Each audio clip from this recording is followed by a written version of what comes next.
Stephen, starring Grants, better known as Steve to his actual friends. Welcome to Live Inspired with John O'Leary. John, it is a pleasure to be here. I've been excited about this chance to talk to you today. Well, man, when you have an opportunity to introduce yourself to an audience, whether it's an audience in a coffee shop or an airport or wherever you may find yourself meeting new friends these days, and they say, Steve, what do you do? How do you respond to that? I usually lead off with the LinkedIn answer, which is, I'm a consumer strategist. I have had an eclectic background working in market research.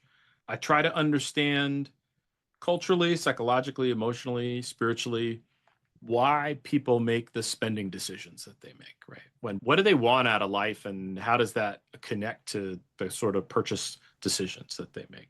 My wife is always telling me, like, tell them you're a writer, tell them you're a writer. And I've had to get over my shyness around that now. And I say, like, well, I wrote a book, a memoir about my time at the Postal Service, and I'm getting more comfortable with that. I wouldn't tell anybody that I even aspired to write for decades. And Right. here I was, I had been a screenwriter. I went to the workshop at the University of Iowa, but I've always been uncomfortable about it.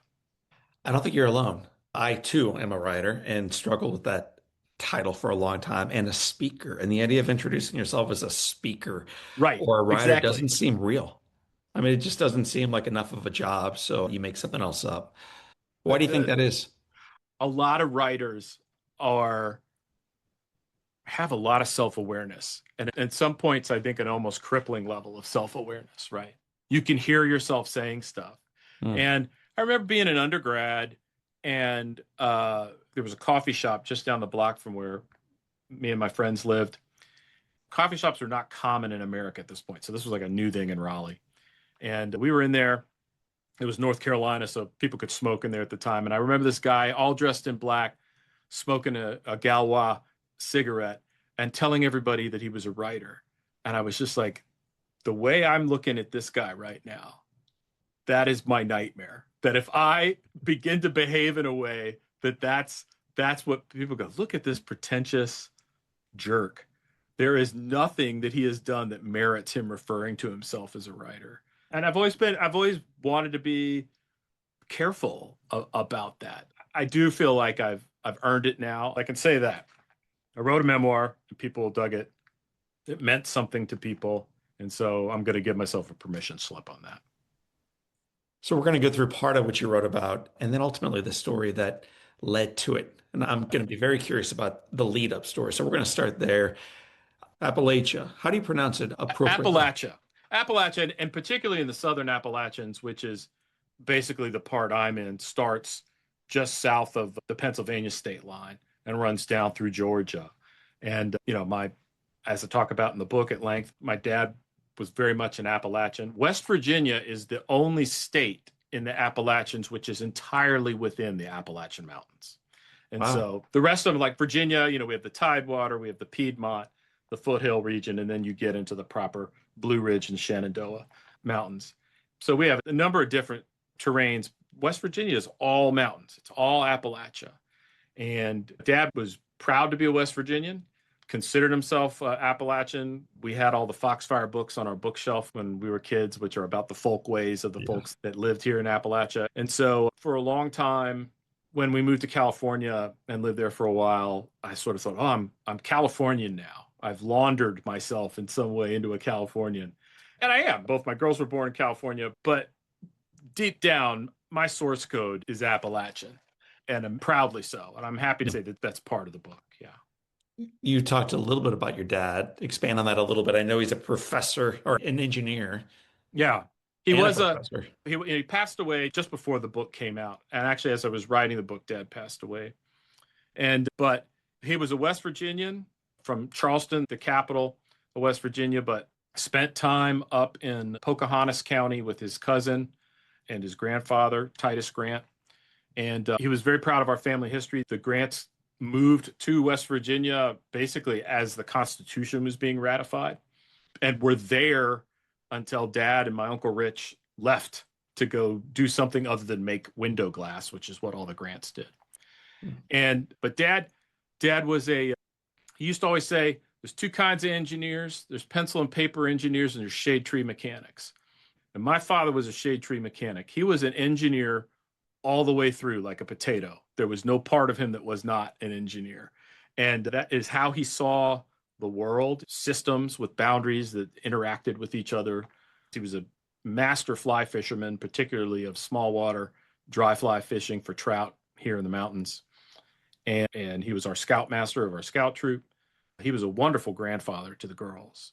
Mm. He was a very influential and cited college professor of biomechanical engineering. He was one of the world's foremost experts on the vestibular system, which is the inner ear. It's how the body knows which way is up if we're accelerating or decelerating. It's funny because he couldn't ride roller coasters. He got airsick easily, but he would study what made fighter pilots and astronauts get motion sickness. And that was for as long as I knew what Dad did for research. That's what Dad did. Mm. Your mother also seems like a remarkable person. Mom, the iron fist and a velvet glove. Dad was from Appalachia, and my mother was from the deep South, from Baton Rouge, Louisiana, which is also where her mother, my granny, who lived with us, were from. She's a good Catholic schoolgirl. But my mom had a first-class mind. And by that, I mean just tremendous attention to detail, was trained as a microbiologist and a lab technician. That's what she did for a while at Virginia Tech, ran a lab there, ran production at a company here in the Corporate Research Center at Tech called Tech Lab. And they do tests for hazardous microorganisms in drinking water. And let me tell you something. The person you want running quality control for It's not John O'Leary, man. So it ain't me either, brother. But Mom and that eagle eye, that is who you wanted, making sure that every single part of the procedure was being done chapter and verse perfectly. And there was an exactitude about her that served her well in that job. And so I had two scientists for parents, and weird that they produced a pretty non-science, three non-scientist sons. You know what? You mentioned your granny. I wasn't going to talk about her during this conversation, but she also had a powerful presence in your life. How did your granny help shape you into what it looks like to be a man? My granny was a real lady, and I mean that in the way that the term is used about a particular, like a upstanding middle-class woman from the South. She was a tremendously generous and tolerant person. She would often say, Stephen, conversation is the soul of life. And she could talk to anybody about anything. She didn't drive. The first time she tried to drive a car, she put it in the ditch upside down, and she just said, that's it, I'm out. But she always got somebody to drive her around. And she went through life with her ability to connect with people, and people would fight each other to help her out. My brothers and I would fight to get the door for her, fight to open the car door for her. And she would always tell us, like, what a gentleman would do. A gentleman gets a door for a lady. A gentleman pulls out a chair for a lady. You say please and thank you. You say yes, sir, yes, ma'am. And I see sometimes rudeness in people, how they are treating someone. And I think my granny is spinning in the grave. Yeah. She was a deeply religious person. She went to mass multiple times a week, always honored all holy days of obligation, prayed the rosary every night. And I remember praying the rosary with her when I was a younger guy. And she was just a really loving, uncritical person and very important in my life. That's great. So you have these steady presences in your life. What did that little version of yourself want to do when you got older? What were you thinking was the professional path for you? Oh, I was going to be astronaut, Green Beret, submarine captain, somehow the protagonist of some grand narrative. But there was another track inside me that was like, I'm going to be a writer. Like, I'm going to be a writer. I read largely science fiction as a kid. I was just whatever I could lay my hands on. I read a lot of nonfiction too, a lot of history and stuff. And being a professor's kid, I had a library card to the Virginia Tech library, had an excellent library. And it became the library by which I judged all others. Like I remember when I went to NC State, I was disappointed in the D.H. Hill library. I just thought it wasn't up to the same standard that Newman was at Tech. Briefly at the University of Virginia, Alderman Library, I was like, wow, this is a library. Duke's Library, I drove to a couple of times for work. But I loved books. I loved reading. And I did have it in the back of my head, one day I'll be a writer. And at State, I started school as a meteorology major. I loved weather and loved observing weather. The math was my undoing. Most people Right. that get a meteorology degree often get a math degree or a computer science degree along with it. It's a lot of very complex calculus to do the fluid dynamics involved in the modeling. Just utterly out of my league. That is not how my brain works. So I became an English major, and I remember my dad saying to me, he's like, "You're gonna be poor, you know that, right?" It's like there was no mincing of words. It's just like, look, I will pay for this degree, and when you're done, you're on your own. Right. And I could genuinely say my English degree put food on the table for me from the moment I walked out of NC State. I was able to leverage that in different ways to make a living. There's a lot there, and I'm not going to make you go through the entire LinkedIn portfolio, but you eventually hop around. You mentioned California. There's tons of stories that take place out there, but you eventually begin climbing the corporate ladder. You shift away from English, if you will, and a little bit more toward the boardroom. Yeah. What do you think it was about that path that made you successful, and how tied up to it was your identity? Yeah. I think the same part of me that said that was unwilling to describe myself as a writer, I've come to realize, again, with that kind of cringy self awareness that a lot of writers have, that like I'll very quickly tell people I'm an Eagle Scout, right? And I'm very proud of it. I'm genuinely proud of it, but it's a credential, right? It's like, look at me. I have at least this value in the eyes of the Boy Scouts of America, now Scouting America. You know, oh, I went to the Iowa Writers Workshop. At least there's that. I went to this very prestigious graduate program.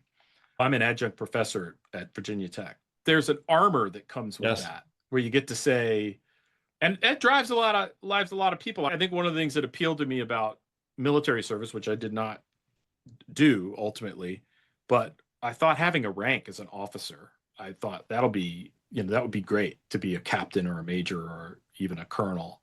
You know, you would get to carry that with you the rest of your life. And in corporate America, there's a very clear hierarchy. And as you make it up into the lower ranks of being an officer, a vice president, senior vice president, I wanted that. I wanted what I perceived to be the stability that came with that. I wanted the prestige that came with that. And I wanted the access that came with that. And the work I did at Prudential, it was useful to be able to say, I'm the vice president of behavioral science at Prudential Financial, and to go to a conference with academics and to be able to represent your company from industry and to have a bag of money to hand out for Right. research. It's like you're Santa Claus, right? Who doesn't want to be Santa Claus? But I've never been a good fit for corporate America. There's a level of discipline and focus that you can never let up on that is really quite demanding. I have tremendous respect for the people that can track the hundreds of different things that they need to track to drive progress in a large organization. It's a very difficult skill. It's a real skill. It requires tremendous working memory and a focus and discipline. And the people that are good at it, one of my closest friends is now a CEO of a company, but he was a senior vice president at Prudential at the time while I was there, and often went to him for advice. But his mental grip, I was just like, wow, my ADHD, it was just like great for research, but maybe not so good for being an executive. Yeah, maybe, but you were highly successful in it. You Yes. climbed appropriately within it. You went to the right events through it, and eventually it falls apart. Would you talk about where you were when you found out that the ladder you were climbing up and the wall that you had leaned against began sliding out from underneath you?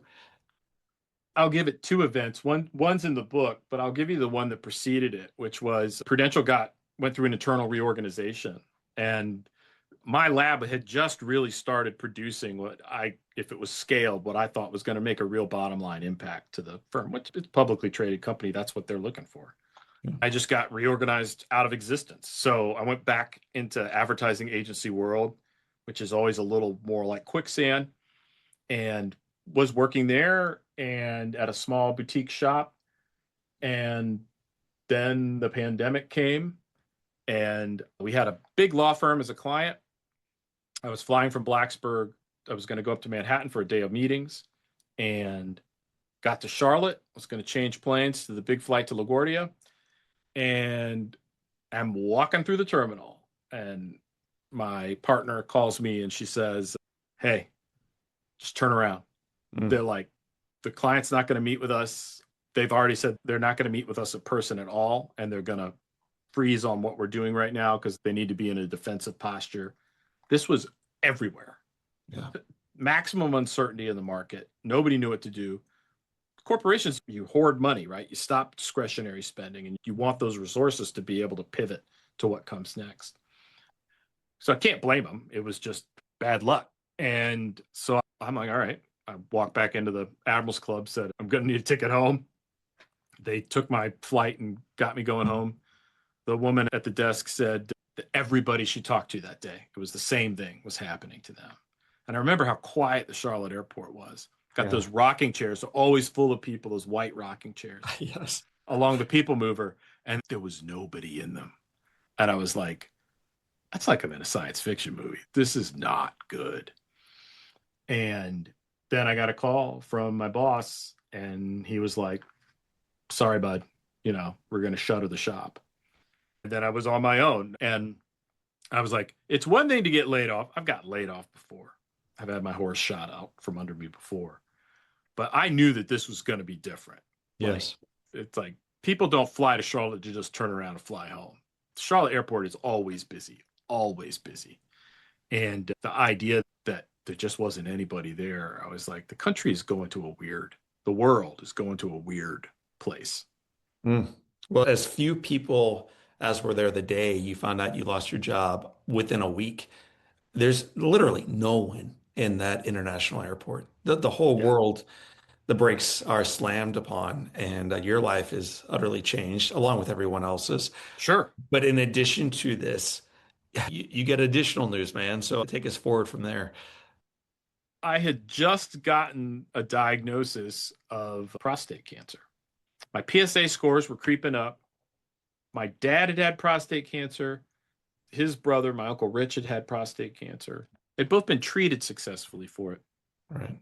My PSA kind of went out of the high normal range, and then it was kind of in the lookout range. And then I was definitely in like, something's up, something's going on. And so I'd gone to Duke. I'd had a core needle biopsy done, and they found it, right? They found cancer. It was cancer they graded. I had a Gleason score of 6, which is the lowest classification they'll give it and still call it cancer. But it's still cancer. And you try to talk yourself out of like, oh, it's like having a bad roommate. It's like, no, like, dude, it's like you have cancerous material in your body. And so I was like, wow, I've got to have healthcare. I have to be able to monitor this situation as it goes on. How can I get healthcare? And if a smarter version of myself would have researched that I was eligible for Medicaid and gotten that, but I guess my upbringing is so utterly middle class that I don't even know about that. And so it's like, oh, get a job. Let's get a job. Let's get a little income coming in. When you're on unemployment, you have to go to the website and apply for so many jobs. And I kept getting these mail carrier jobs from the U.S. Postal Service. They were on a hiring frenzy because they were expecting that they were going to be, and they were right. They're going to be delivering a lot of stuff all over the country. Then I said, okay, well, maybe I looked and said, hey, you get federal health care. You don't have to work full time. You can work just a couple of days a week. And I thought, Right. I'll do that. I'll work a couple of days a week, and then I'll look for something else on the other days of the week. And it'll be an adventure. And I was right about the last part. It was an adventure, and I was wrong about everything else but the healthcare. I have a friend who, at the same time as you, lost his job at a wonderful organization, could not get something else, and he took a job at that time with Southwest Airlines as a Yeah. baggage handler.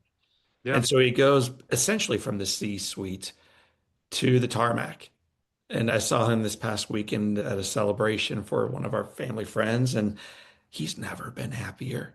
Working with a very diverse group of individuals and loving his life, drawing forward bags, landing airplanes, and doing everything else that these guys do That's in the awesome. tarmac. So I'm curious, but one of the things he did mention to me as a friend is it was hard at first to make a pivot from what he viewed as a successful life looking like into one that maybe the world would not recognize is as successful. So for you, leaving the boardroom and leaving Charlotte Airport and everything else you were doing, you mentioned the Admirals Club, success. You're not putting on a uniform and you're hopping into a truck, essentially factoring out the mail that goes into the bags and everything else is complexity, man. What was it like for you to say, yeah, I'm going to do this? There's a concept they talk about when new recruits come to boot camp, and it's called the shock of arrival, right? And it's part of how they get you to abandon your old identity as a civilian and to start to think of yourself as a soldier or a Marine or a sailor. It's sort of what happened to me with the Postal Service. There was the shock. I went through the academy.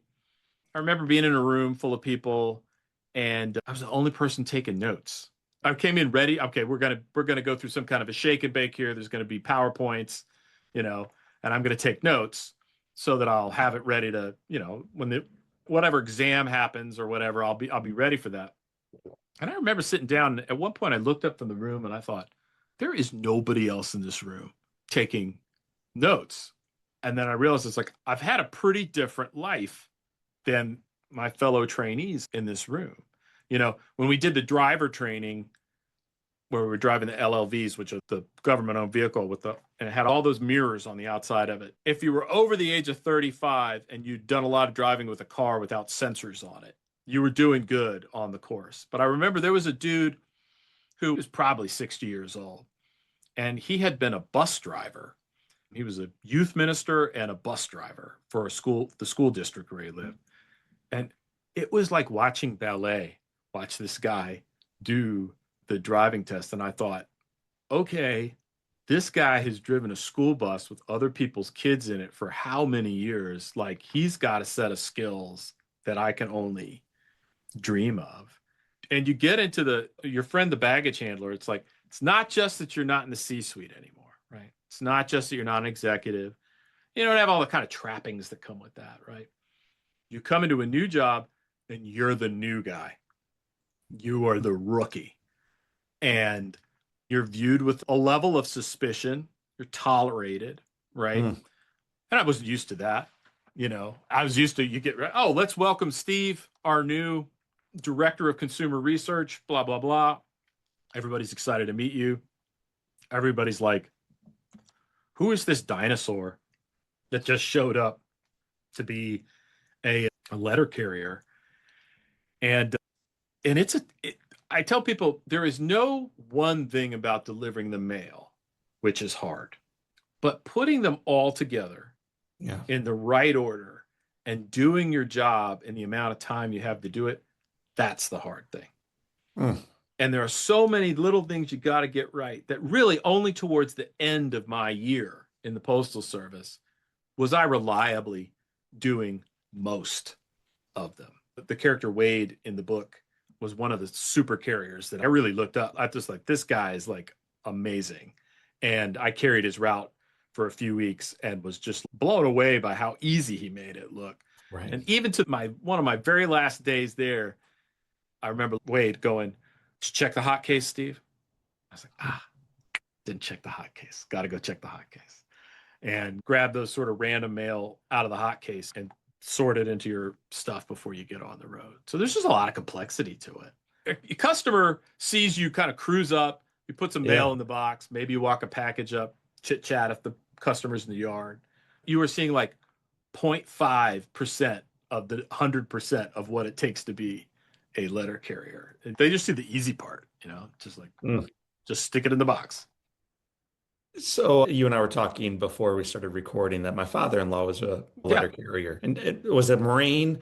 Oftentimes veterans come out of the service and they join as letter carriers, and that's what my father-in-law did. And a couple great stories quickly about my father-in-law, Joe.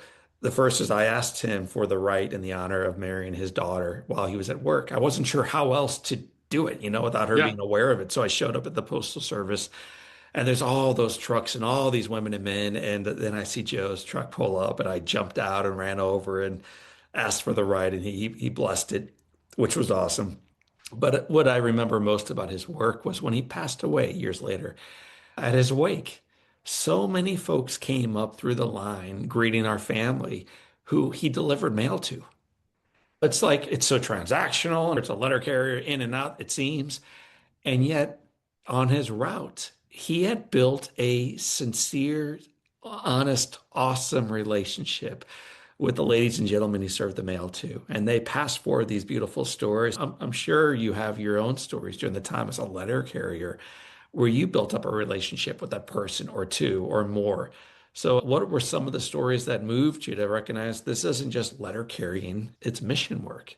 One of the things I tell people that I was surprised by, and then in hindsight, I'm like, of course, but the great thing about being a letter carrier is you do represent the people's business. You are there for the American people. The job does come with a certain level of respect if you carry yourself that way, if you inhabit that role. And if you're somebody like your father-in-law, who's the regular on a route, he becomes part of the texture and the fabric of that neighborhood and that community. I tell people in the book, like your letter carrier knows all about you. They know how what cars you drive, how much mail you get, if you subscribe to magazines, what magazines you get. But they see you and they see your children. Are you nice to the dog when you get home? Are you nice to your children when you get home? How do they interact with you? Are you treated with respect and dignity, or do they just kind of look at you as sort of like a meat robot that's just doing a kind of a useless task? Hmm. And I've, during my time as a letter carrier, I had some really meaningful interactions with people. And then there were other times that, I was the object of, undeservingly, the object of a lot of anger. There's just a misplaced rage. But nonetheless, misplaced or not, it's like you end up being on the receiving end of that. And it's brutal. Let's Um, unpack one story of each. Share sure. with me one person or one moment in time where you recognized, man, this is awesome. I can't believe I get paid to I have can't believe I experiences like get that. paid to do this. There was a down Happy Hollow Road, there was a spur road that ran off of that went way up kind of one of the foothills of Brush Mountain.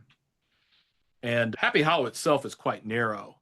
And then this spur kind of ran up, spur road ran up really this top of a spur that dropped down from the ridge line. And you kind of went up through the hardwood trees at the bottom. You were in the shade on the northern exposure of the mountain, so it wasn't getting a lot of sun. And it kind of turned into scrub pine. And then the road got more and more narrow. And I was like, God, am I going to the right place here? And then screwed into the tree with a reflector under it was the number of the address. I was like, okay, it's literally the end of the road.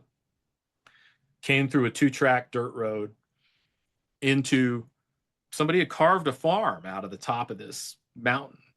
And there was earth moving equipment and lawnmowers and all the rest of that stuff. And then a very neat, beautifully kept home, a couple of nice dogs, and chicken coops. And I was delivering 350-pound bags of chicken feed.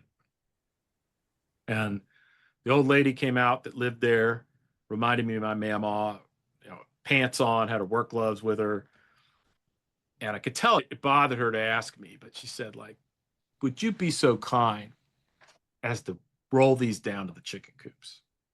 There's a shed down there that I keep them in. And again, I heard my granny that we talked about earlier. Well, a gentleman is going to offer his help. And that's my job. And so I remember rolling. I was worried I couldn't take all 3 bags at once because there was a little bit of a dip down. So I took 2 trips, put the bags in the shed. When I came back up, she was there waiting for me with a brown paper grocery bag, and it was full of eggs. And she said, "This is for your family." I said, "Do you have kids?" I said, "I have 2 girls." And I said, "Well, this is for your girls. They need eggs." And I said, "Ma'am, you don't have to give me eggs." And she goes, "Honey, I have too many eggs. You'll be doing me a favor if you take them." And then she said, "God bless you, young man." And man, I felt 10 feet tall as I walked out of there. I thought, I am the stud letter carrier of the day for the Blacksburg Postal Service. One of the things she said to me as I was talking to her, she said, like, I should have known you were Postal Service. Said FedEx, UPS, they don't have the guts to come up here. She said, but you all will come up here. And I said, yes, ma'am. We deliver to every address in America. And I was proud to be able to say that. And so that was a superb interaction. It's obviously is a story I still tell. And it really did. I mean, I had at different times I had people give me cookies, flowers. I had a customer that I would pick up parcels for her very frequently. And she said, give your girls these flowers. She'd cut flowers from her garden and put them in mason jars for me. And I took those home for the girls. People gave me bags full of tomatoes, produce. I mean, you name it. And so I was surprised by the generosity of people, by how open people were. And I mean, it's hard to say. My sample was during the pandemic, and I think people felt a little isolated. But I think it was very genuine. I never got the sense it was performative, that they're putting on a show. The worst instance of a customer treating me poorly, there's several stories on that, but Yeah. I remember a woman who was very upset. She wanted to know where her package was.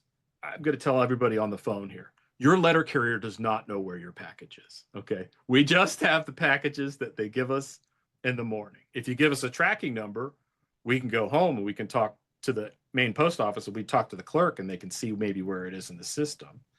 But you have access to the same information through the tracking on the USPS site. She was on the border of a conniption fit. I could see the red coming up her neck. And she asked me, where's my parcel? And I said, oh, I don't know, ma'am. I said, do you have a tracking number? Everything I just told you. And she's just like, everybody say the tracking number, the tracking number. I want somebody to do something about this. Where is my parcel? And I said, like, ma'am, I did not carry this route any other time this week. I'm just the substitute. But if I will go back to the main post office and I will try to find out where your parcel is. She goes, I'm just the substitute. No one takes responsibility. And she just got right in my face. And she said, take responsibility, take responsibility. And I don't know why, but for whatever reason that day, she got past my force field. And it just really bothered me. Yeah. I felt like I was working very hard. Everybody was. And to just be kind of an emotional dumping ground for somebody, it's just like people have asked, what did it change you? And it changed me in a number of ways. But the way it changed me the most is I felt frustrated dealing with frontline workers, gate agent. Yes. Somebody at a long line at dropping something off. I mean, you name it, I can catch it. I can feel that frustration rising. And I think to myself, Steve, this person is probably working in a system where they have very little control.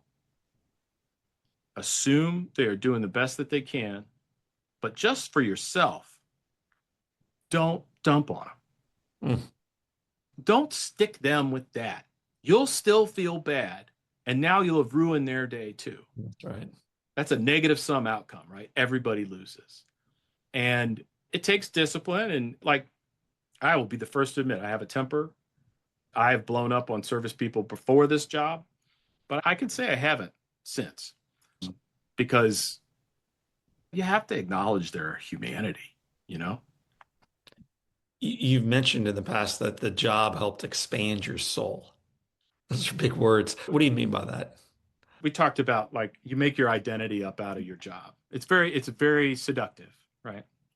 I'm a big deal. I'm a vice president. I'm the chief strategy officer. I'm this, I'm that. I go to these conferences. I won these awards. And there's a conflation. There's a confusion between that stuff and your essential selfhood, depending on your spirit practice, like your spirit, your soul. That's you, not all this other stuff. And you spend a lot of time by yourself as a letter carrier. Levels of time that I got undisturbed, just out on the road, doing a job that I had slowly beginning to master. And I don't think since I got out of undergrad, I had that level of undisturbed time. So we're talking 25 some years. And something started to happen where I realized it's like all this noise that had been in my head, like it was riding on top of like the real inner part of me. And that the beauty of these mountains, meeting people at their homes, having a great lunch, knowing at the end of the day I was going to go home to Alicia and the girls and they were going to be waiting for me, suddenly loomed much closer, came into the foreground. In Ignatian spirituality, they say you're supposed to go to a quiet place and listen for God. And if you do that, he will talk to you. I'm a lapsed Catholic, but that's an idea that stuck with me. And it has occurred to me that I got to go repeatedly, day on day, to that quiet place as I delivered the mail. I got to listen for that voice, whatever that voice is. I was given the privilege of hearing it. And it rewired some stuff in my head. It's not like I go through life now like a saint, but it did alter a lot of how I see the world and what's important. You also mentioned it has not only rewired how you see the world, but how you see your country. Yeah. How did you fall back in love with the United States during that year of delivering packages and opening up mailboxes and dealing with dogs that were trying to bite you and yellow jackets trying to sting you and everything else you face along the road? So how did you fall in love again with your country during that season? So in economic thinking, one of the things we talk about is cross-sectionality, right? Can I look across a whole data set over time and compare things on that cross-section, right? Economists are very good at this kind of thinking. And I had always spent my career trying to focus in on one particular kind of person. And everybody in America is on the receiving end of a machine that is focused in on one particular kind of person, you. And they are trying to get a hot button limbic system reaction out of you because that's what keeps you engaged and that's what keeps you clicking. And I had two things happen to me when I was a letter carrier. The first thing was I got to be part of this massive cross-sectional. I went to everybody's house. I went to wealthy people's homes. I went to poor people's homes. I went to folks that were retirees. I went to people just starting out in life. I got to talk to all sorts of people all across this town that I had an intimate knowledge of, where I grew up. I thought I'd known every nook and cranny, every back road, but it wasn't true. It wasn't until I delivered the mail I just realized like the density of human experience that was here just in this one mountain town and university town. And as I saw that, and I saw all the different ways of people to be, there was a guy that had built a fly shed for himself for his fly fishing raft and his fly tying station and had all his rods and everything up. I took pictures. I said, if it's okay with you, could I take pictures of this? I delivered a fly rod to him. I delivered a beautiful Scott fly rod to him. I remember saying to him, I said, I hope it's your birthday because you're getting a heck of a rod here. And he was just like, oh, it's here. And he said, come, let me show you my fly shed. He brought me in there and I took pictures. I'm going to show Dad later. But, in this country, when they talk in the Declaration of Independence about the pursuit of happiness, you are free to build a fly shed in your yard if that is what is taking you towards how you want to spend your time here on earth. And there was the mom I remember who had Alleluia Frisbee, I think was her name. Like, it was a crazy name. It was a wow name. And she ordered a pool for her kids, like an above ground pool, and all these pool noodles and all this other stuff. A lot of that being ordered in 2020. I remember A lot of that. neighbors. But I just remember the rest of the summer seeing her kids play in that pool. Yeah. Seeing people get condolence cards for a loved one that had passed away. But I was struck by this country's bounty, the freedom to thrive here. I know it's unevenly distributed, but it's there and it's real. The freedom people have to live how they want to live. You want to live way out in the country, you can live way out in the country. You want to live in town, you can live in town.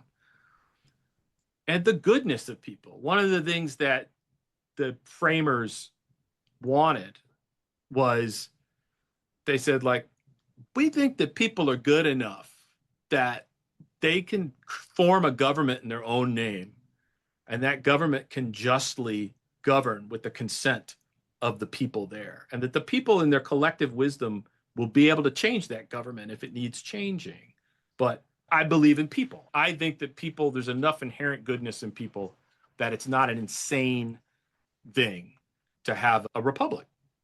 This is totally different than the Hobbesian view of like, I have to have Leviathan. I have to have a giant top-down government to control people. And I saw it. I felt it in a visceral way that I was just like, wow, this country, what an incredible experiment. I get to be part of it. It's not perfect. It needs work. It is reaching towards perfection, but boy, is it not there. But that doesn't mean it is not good on its way to being something better.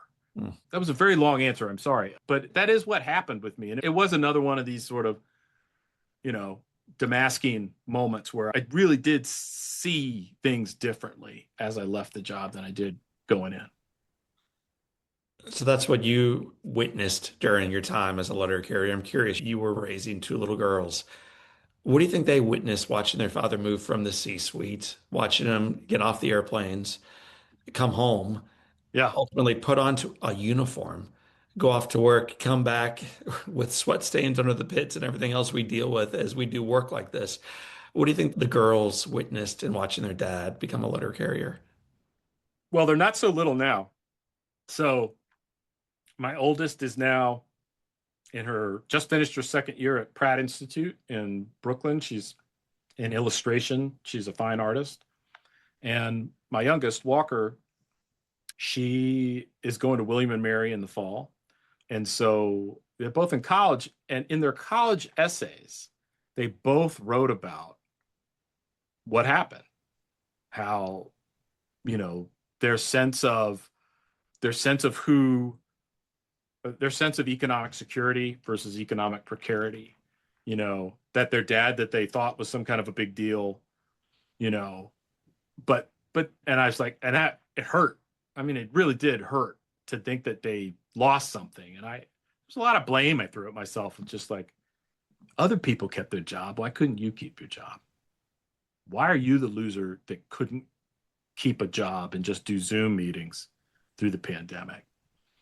Hmm. But what they said in those essays when they got to the end of them was, I saw how dad went to work for us, that he wasn't too proud. And it meant a lot to me. But I see how hard both my girls work, their work ethic, how when they get locked onto something, they apply themselves like hammer and tongs, they apply themselves. Right. And I think, hey, they got that from watching you. You didn't just run your mouth. They saw how hard you were working. They wrote about it in this college essay. And I think they really did take that away from this experience. And it means a lot. It means a lot to me. Final question before we shift gears into what we call the Live Inspired 7 is, what would you say to our listeners and viewers who feel like they're just a letter carrier or just an attorney or just a stay-at-home parent or just whatever? A lot of us cheapen the dignity of whatever it is we do. So you've been in every side of the pool now, and you've delivered to every part of the country now. What do you want to say to those who feel like they're not quite enough because of what they do or how they define what they do? I think I love that language, cheapen the dignity of what they do. And for whatever reason, it's a self-deprecating thing. It's a desire not to be seen as being an egotist, but people do talk themselves down. There's a saying, a comparison leads to violence, right? And you compare yourself to the guy that got the bigger house or the bigger job or seems to have a better home life than you do. And well, what good does it do you? But are you satisfied with what you're doing are you showing up for the people in your life? Are you meaningful to them? Because that is where dignity lives. And it's not easy to see. And I'm not going to say I 100% get it right all the time, because I absolutely don't. But it's like, if you are showing up for the people in your life, you owe yourself the respect that should come with that. And I don't care if you're a CEO or you just started bagging groceries at the Kroger. I do think it's an American, very American thing to do your job and do it well. But I would say don't confuse that with your self-worth as a human being. Amen. So I hope every one of our listeners and the one asking the question heard that answer very clearly. It's important to not confuse what we do with who we are. So, Stephen, starring Grant, author and letter carrier, we're going to guide you through now the 7 questions that tie all Okay. of our guests together. Quick fire questions, quick fire answers. Here we go. What's been the best, most impactful book you've ever read? Oh, wow. It's hard to beat Huck Finn. I think it's a fantastic book, but my favorite book of all time, most impactful book of all time. Every Christmas I read a book by a guy named Roland Hunsford called The Last Place on Earth. And it's about the race between Scott from the UK and Amundsen from Norway to the South Pole. And it is an incredible book. And the differences between these two men and how they treat this completely absurd, like there's nothing at the South Right. Pole, an imaginary point in space. But the entire human condition is in this book. And for whatever reason, I have returned every Christmas when I have time. I read this book, and there are so many lessons in it. I feel like I could write a book about reading that book. It's so good. Awesome. Look forward to it. What is one positive characteristic, one beautiful trait that you possessed as a little kid growing up in West Virginia that you wish you exuded as brilliantly today? I was not shy about telling stories. I would just make up a story at the drop of a hat. I didn't throttle back my imagination. And you kind of get it squashed out of you as you get older and you learn they had a thing they talked about at Prudential called executive presence. You were supposed to have executive presence. And what I have found is that people go through life, they want stories. It's how they give themselves meaning. And I was so free with that, didn't feel limited with that when I was a kid. If your home caught fire and your girls, your bride, and the animals you may have, everybody's out, you have an opportunity now of running in and grabbing one item. What thing would you return with? You know, I have a set of my dad's old pocket knives, and I'd probably grab that because they're irreplaceable. And I always remember admiring these case knives that he would carry when I was a kid, and I think I'd bring them with me. I know you lost your dad relatively recently, and we're coming toward the 1 year anniversary of me losing mine. And the things that I hold on to aren't the big things, the car keys, the laptops. It's these little things that just remind you of your dad. So Yeah, I understand why you would run back in through smoke to grab some pocket knives because I'd be yeah. right behind you. Right back there behind me is an instructor's slide rule. My dad collected slide rules. He was fascinated with them. He used to have it in his office, and now I have it in mine. And I think of it when I see it up there. If you could sit on a bench on a gorgeous day and have a long conversation with anyone living or deceased, who would you like to be next to? Winston Churchill. That's pretty easy. What's the best advice Churchill or anyone else ever gave you? Winston Churchill said, when you're going through hell, keep going. And there is a lot to that. If you've ever struggled with depression in your life, just giving up and sinking into the mire is now you're in trouble. And the fight in you, if you can leverage it to keep you going, it's the only way you're going to make things better for yourself. So it's a heck of a good piece of advice. What advice would you give yourself at age 20? Get an MBA. But no, it would change my life. And so I'd be reluctant to disturb the timeline that I'm in. But don't be afraid of writing. Prioritize that more, And past me, I would give him credit for going like, you tried to make good decisions. Like it was important to make a living. You have to do that. My grandmother used to say, a man earns his keep by the sweat of his brow. And that's very true. And that is kind of an inviolate principle. But I wish I'd spent more time writing. Yeah. Stephen starring Grant, it has been said that all great people can have their lives summed up in one sentence. How would you like yours to read? Um, he was a good father, a good friend, and a good storyteller. Well, this letter carrier, this executive, this globetrotter, at the end of the day was a good father, a good husband, and a heck of a storyteller. Steve, I want to thank you for joining us, for telling us your story, and for reminding the rest of us that the best of ours is yet to come. John, it was an absolute pleasure. Thank you very much for having me on. My friends, my name is John O'Leary, and today is your day. What a gift. Live with your soul on fire.